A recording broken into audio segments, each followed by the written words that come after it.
Hi, I'm Jim Morrison, the Racine Taxpayers Association, and we're leading a panel discussion today regarding Racine Unified School District. And I can't think of a more, so they say, hot topic than Racine Unified, because get three people together and you have four opinions. And so with me on the panel today are Ken Brown, Racine Taxpayers, the old members of the Racine Taxpayers Association.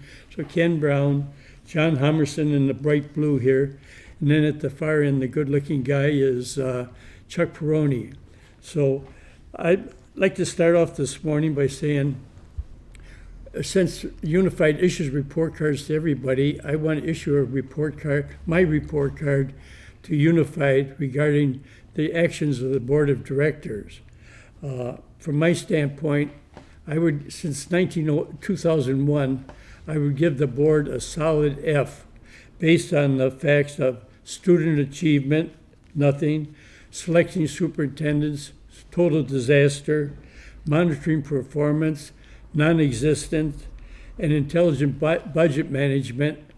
Well, we'd have to define that term for them. So, fellas, you heard my thoughts on how would you rate the school district. Ken, what are your thoughts? I don't necessarily see a lot of problem with your grading scale there to start with. The one thing I would say is a strong agreement is the superintendent selection. We're going to talk a bit about that today. I think they go from one person who kind of works as a placeholder to another, to another, to another. And for all of these different candidates that seem to come through, it seems like this is another stepping stone, either on their way to retirement or on their way to a bigger, better district where they can make a bigger chunk of money.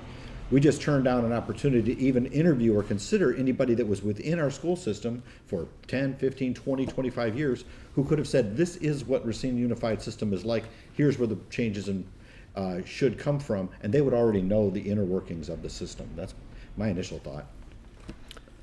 Well, the real problem is, yes, they have an F, and one of the things is that they do not understand what leadership is from the high level. They found superintendent after superintendent after superintendent who sits in his office or her office and watches what's going on and hasn't got a clue as to what is really going on in the schools, in the classrooms, and in the maintenance facilities. Chuck? Chuck. You didn't expect John to finish so fast, huh? No, she's short-lived. I'm going to save my comments for about school choice. Save my time for that. Okay, well, my complaints about the superintendent selection is we selected the first Hicks in 2001. He was full of promises, but when you looked at his resume, he had not accomplished anything as 10 years as a superintendent. And when he came to Racine, he made all kinds of promises. The board just listened blindly to him. And I was at a conference at Johnson Foundation in which they got the annual report on the school board, on the school achievements. And one longtime member of the board who had been there through the Hicks years looked at me and he said, after 10 years, we haven't accomplished a damn thing. So that was his own assessment also. And I think, well, several of us talked to board members about the latest candidate, and all our thoughts were, we haven't got anybody really qualified, so let's work from within and take one of the most promising administrative managers or principals and work with him or her and give them on-the-job training for a couple of years. If we like them, they might be around for 10 years or more, and that way we could really benefit. I agree with Ken that this seems to be a stepping stone to retirement. When you get somebody in at 58, they already got pensions built up, and it doesn't take much more, and they're in the clover. So I think our selection system has been very bad. And Jim, would you elaborate a little bit on the current candidate who we've just signed the contracts with? You've probably got the best knowledge on that and her capabilities. Her she's been a staff or administrative member, so to speak, of school systems and working on middle school, I believe it was, leadership, development of stuff for middle school. Her times that she was in a smaller school system, it was not an urban school system such as ours. When she was at Washington, D.C., definitely that's an urban system with a lot of urban problems, but she did administer budgets. She didn't develop an overall program for the total district. Hers was just middle school. And, I urge school board members not to accept her. I said she's well qualified, but not for the Racine job. So anybody want to add to that further? I hate to, pass judgment on somebody when they're just starting out, but I'm passing judgment on the school board. But by the time you bring somebody in and then you give them a couple of years, they've done exactly what we talked about. They've kind of, padded their resume, padded their pension a little bit, and yeah, they're not any good, but we don't ever seem to, well, didn't we fire Hicks ultimately at one point? We worked out A dismissal agreement deal? with them, yeah. Okay, and he walked Cost away us with money. more of our money. Right, rather than achievement, and we can't really afford to lose another generation, and I think that's why we're gonna talk a little bit more shortly here about the voucher and the choice program that is out there, because we can't really afford to lose another generation in No. Racine, in Milwaukee, in the entire state of Wisconsin. And then, I talked about the other superintendent they did choose was Jim Shaw. He came from a white bread school district. I mean, it was a upper level suburban district. And he based all his thoughts on I think it was called the Odden Survey, which ranked high achieving districts and said the hallmarks was all new schools, highly paid teachers, and that was it. And he came to Racine and the first thing he said, we have so many older schools buildings here, we should be changing them. Board went from a flip to a flop on that one and introduced a referendum for $128 million to build new schools, tear down the old ones and build a new school on the other end of the property and things like that. And then they were going to hire all kinds of people. And I argued about, well, there should be a sunset on the number of people. If it doesn't work out in 3 years, we tell them it doesn't work. We don't keep them on forever and go another direction. But we had gone from boom to boom, and we got nothing. We lost a generation or more of kids over this the last 10 years. Okay, let's go on to the next one. Good. Why don't we take a break right here, and then we'll come back and talk a little bit more in just a few Okay. moments.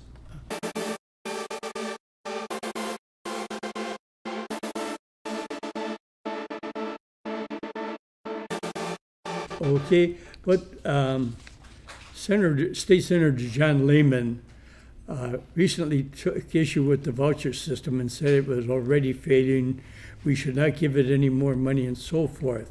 Well, I'm not surprised with that because John Lehman has been kind of a water carrier, so to speak, for the State Teachers Union, and he realizes that if the voucher program is successful, there'll be fewer jobs for union people, so you'd expect him to attack it. And how do you fellows feel about it? Why would he think otherwise? And then he looks at the newspaper and says, oh, the voucher students are not doing any better than the students in the school system. And obviously, he doesn't understand that they give the test in August, which means many of the students... October, John. I'm sorry. He's on vacation yet. Many of the students have only had a couple of months opportunity in the voucher schools. They were sent there by their parents because the results in the public school was so bad, they were looking for an alternative. And then they test them before they get a chance to even get a real education. Chuck, Thanks. did you take the words out of your mouth? No, not really. This morning before I came in, I went on the internet and copied a bunch of articles from around the state Racine, Milwaukee, Madison, as far as the reaction to the testing that took place. And what I really found interesting is that it was almost as if the tests were strictly for the school choice and not for the whole system. And what I mean by that is, and for someone like Senator Lehman, is that take the reading results, for example. One of the very important ones, the federal government evaluates the math and reading tests, most importantly. Well, the test scores for RUSD students was a 21% proficiency. And Mr. Lehman missed that the school was underperforming, and he just wanted to talk about what the school choices were doing. And that was pretty typical about all the results for education for these tests. Because what's really important is the improvement that we can get this way. And if you look a little bit deeper at the test results, either there has been improvement or there wasn't enough information. Mr. Lehman neglected to mention that the Department of Public Instruction said the test results for the school choice schools were not enough for an analysis to take place. So you couldn't do anything with it. And that relates to what they just said. There were only 170 kids that were tested out of the 520. And a lot of those were in school choice for the first time. So they were only in school. The tests are taken between October and November. They were only in school for a month or so, and they were being tested, and the results to mean something. The end result is that all these things are small snapshots. The evidence over the last 23 years, starting with Milwaukee's program, is that you do get better results, and importantly, you get better results with graduation and school involvement and attendance. These are very important. The real agenda is to stop the expansion of school choice. I was going to say, you got a good point there. In effect, if the student started in was in unified first grade, went to second grade, and then they were tested in October, they were being tested on what they had gotten out of unified. So, unified flunked on those occasions then. Or the same thing if they were tested in fourth grade and they had come out of third grade and parents enrolled them in fourth grade. So I've talked to some parents and I said, why do you like the voucher program? And she said, well, I would be sending my child there to a private school because first of all, they're taught to learn respect, good behavior, things of this nature, so they have a better system for socialization as well as for working better in the classroom. There aren't that many disruptions. So she says it's well worth it. Speaking of worth it, this whole system, we're spending in Wisconsin approximately $12,000 to $13,000 per kid to educate in the public school system. Granted, that includes special ed kids and lots of other things. You take this private school system, and this is what I don't understand, is how many educators don't understand basic math. We're sending $6,500 per kid to these choice voucher schools in areas that have some of the most expensive per pupil costs going on for them, and you're sending them for almost half the price. And even if, with everything else was done, and even if the exact same results with the public school were happening, wouldn't that be a good value to the taxpayers that rather than spending $12,000 to $13,000, you're spending $6,500 per kid? Now, where is the rest of that $6,500 that's not being spent when we put this kid into a private vouchers type school? Where is that savings going? It's money that's going back into the taxpayer's pocket or being left in the taxpayer's pocket, allowing their parents, other businesses, etc., to reinvest in our community and basically essentially provide jobs for whatever results come out of either the voucher or the public school system over the long term. I'm really excited about this thing. I've been fighting for this issue for 21 years. My kids went through private schools here in the city of Racine because I didn't want them in the public school system, but I wanted nothing more than to give that same opportunity for everybody else's kids in this community as my kids got. And I'm really excited that we now have it here, and now it looks like we're going to be expanding it statewide. Both very good points. Again, going back to these articles, there were no references made to the students or the parents, what their desires were, and et cetera. There's 24,000 students in the Milwaukee School Choice Program, over 500. None of them were asked how they felt about school choice. And those are the ones that matter. So what we're faced with now is that we have students in Milwaukee or Racine that can decide and make a choice to go to a different school if their school is failing. And why shouldn't another student in Kenosha or Green Bay or Madison or Beloit, why shouldn't they have that same option to escape a failing school, just like that actually is a matter of fairness and even civil rights to do that. It's amazing how things have changed or maybe stayed the same. 50 or 60 years ago, you had politicians standing in doorways to keep students out of schools.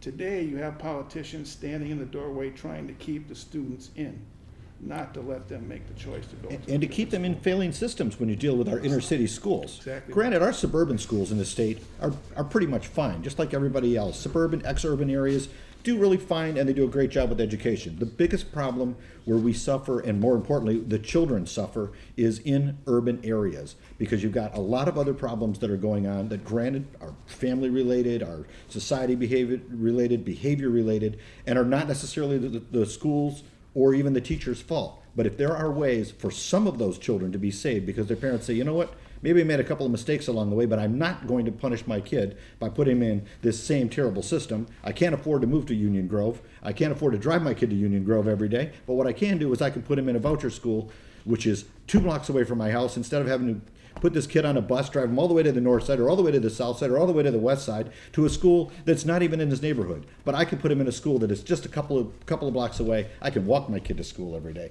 I can be involved in my kid's education every day. I'm really excited for that opportunity for our kids. As a former school board member, I managed to see many teachers in operation. Some of the public school teachers were outstanding, and some of them were horrendous. The problem was that you couldn't do anything about the horrendous teachers. Then I went and taught voluntarily in a private school, which, by the way, showed that every single graduate of that kindergarten to 8th grade school that went to a public school graduated in the top 10% of their class. Every single one. There's the kind of difference, because those teachers were paid and hired and maintained on the basis of their productivity, not upon the basis of a union contract. Also, as we look at this testing thing that we started this discussion with, the testing is happening in October, early November, just a few weeks into the terms of these children, who generally are for the first time coming out of the public school system and into this voucher system. Mm-hmm. The next time we're going to test those kids is going to be 6 years out. So we're not really going to be able to judge how we've done with these kids who, I think it's 2nd or 3rd grade that they do the testing, and that's where they just come in. So they're not going to be tested again until they're in, I think, 8th grade. And that'll be the first time we can really judge how well the voucher system is doing. We can take the ones that are new in, and we can take the ones that have been in since they started 2nd grade. And that's going to be the real test of time. So we have wasted generation after generation with the current system.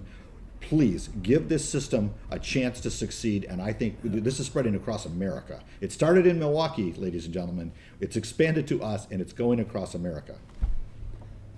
Okay, I think we've covered that topic pretty well. So next topic we want to talk about is, I call them the ghost students of Racine Unified.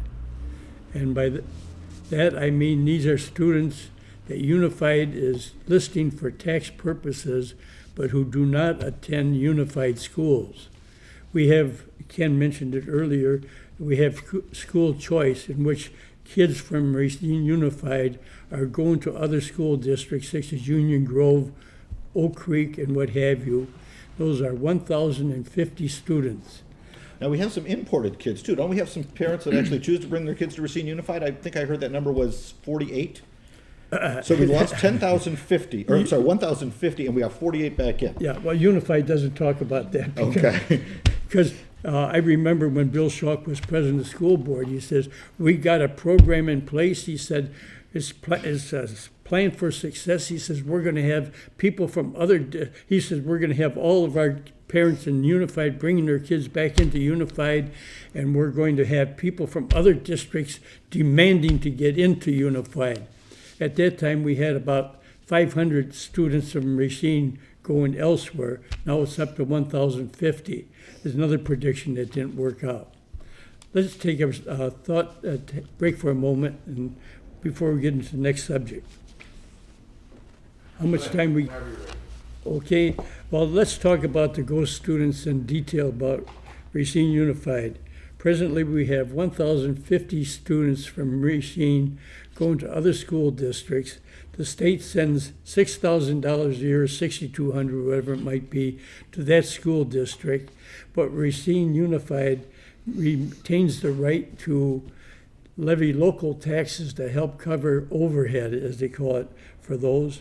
Right now, we have 500 voucher students, and Unified is still collecting money from local taxpayers because there's state laws permitting them to do that, because they said otherwise we're being caught short and we'll be short of funds. Well, the big problem comes now, and that's costing us a couple $100 million. Let's see, it's just short of, depends on how you want to count it. It's either 1,400,000 or another way, it's 2,000,008. And there's a bookkeeper's dilemma on that one. And now next year is projected we'll have 900 more students from Unified going into the voucher schools. And so they'll be able, under state law, to tax us for part of that. Minimum we're paying, the Racine taxpayers are paying $5 million for students who do not attend Racine Unified. And I think, my own opinion is that we should be placing some kind of a sunset clause on these kids, that Unified's got 2 or 3 years to adjust its overhead and reflect the changes, and then taxpayers are not on the hook any longer. And right now, we're on if the kid starts in second grade, or leaves Unified second grade, we're on the hook for them until they graduate from high school or move to another district, where they move out of the district. And I think that's unfair to Racine taxpayers. And I talked it over with some members of the administration. They said, how do you adjust for a student here, students there, student that? I said, 900 voucher students or 1,400 will be up to. I said, that's the equivalent of population of 3 schools. We should be closing down schools and consolidating them. And keeping the best and brightest teachers, keeping the best and brightest programs. We should definitely be doing all of those things to help the public school system without question. And that's going to happen by being a little bit smarter with what we do with our resources. This whole idea we had to have, I think, a 6.5% increase. They were looking at, people have been talking about throwing out another referendum, which is going to go nowhere. We just demonstrated that even in the city of Racine, we weren't willing to raise our taxes. So those aren't going anywhere. Yeah. Well, for example, when I was watching Unified full-time, so to speak, attending all their meetings, the big issue was the expensive benefits program they had. Okay, hey, I feel wonderful because of Scott, the governor. Now they've cut teachers have to pay more money for their benefits, or all members of Unified. It only took 12 years to get that done, thanks to the governor. And we didn't, and our school district did not take advantage of the opportunities that were afforded to us in Act 10. They rammed through a renewal of their contract while the fleeing 14 were down there vacationing in Rockford, Illinois.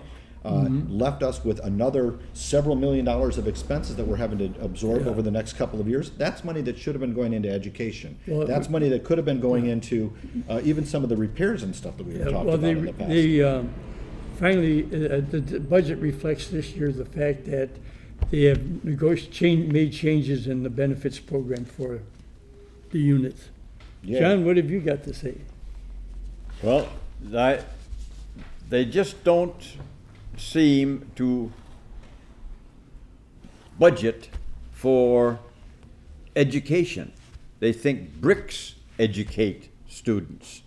They think that fourth 4-year-old kindergarten educates students, and they spend money on that sort of thing. And there is no record anywhere in the country, anywhere in history. By the way, I investigated it 20 years ago when they were doing 4th grade education, and it was a failure then. It is a failure now.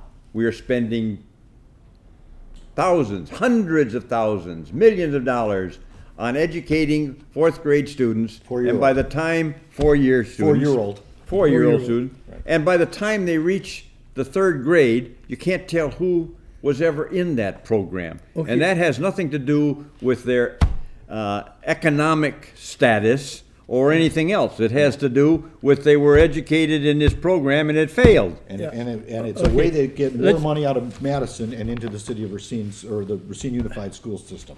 Yeah, we can talk about the 4-year-old kindergarten program if we got time at the end.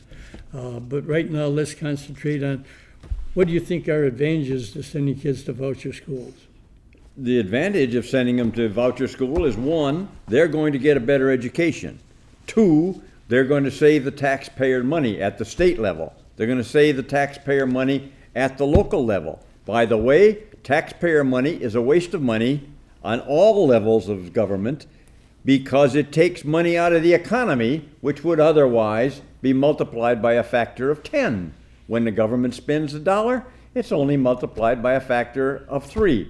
That's basic economics, which I taught 50 years ago. It hasn't changed.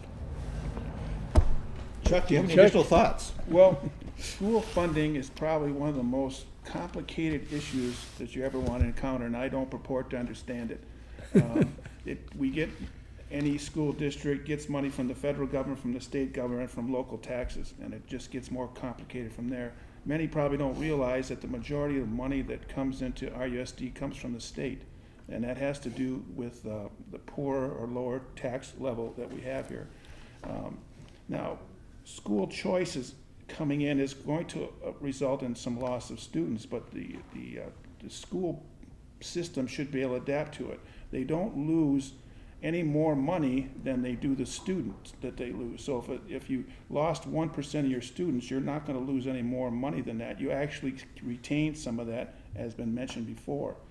But another mechanism it has is that the school funding is based on a 3-year average of the number of students. So it gives the school district enough time to adapt, to redistrict, eliminate facilities. And Racine is one of the many older systems that has a lot of old buildings. This is going to be the opportunity to close some of these buildings and get away from some maintenance issues and et cetera. But it's going to take a lot of work. It's not easy. Right now, if you listen to people in the educational establishment, they don't want to lose any money from a student leaving. Well, the student leaves, you're going to lose some money. So you have to work with it right there. It's kind of the reverse argument that we're talking about here. But it's certainly doable. And it's a form of competition, you might say. And this will force everybody to be more fruitful with their money and how it's spent. Well, you see, Hopefully it goes. you say, well, they say, and you have just said, we're going to lose money when the student leaves the school district. See, that's a falsehood.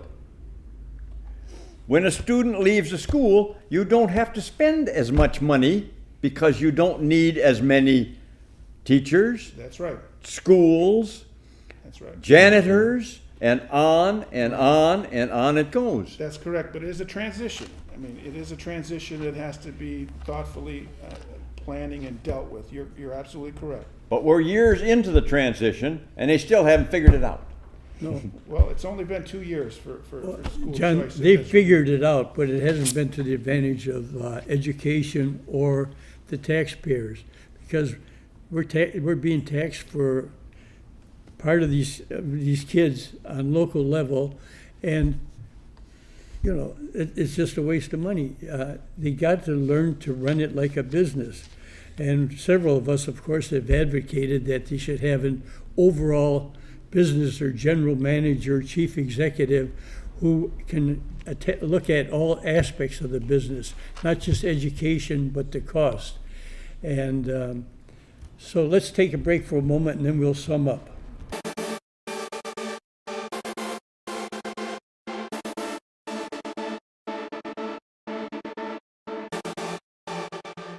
Okay, I hope you, the taxpayers, and all the viewers have appreciated our presentation.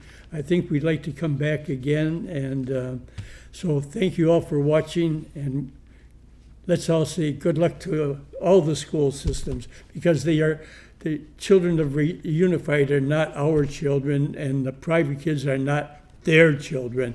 They're all of our children. You guys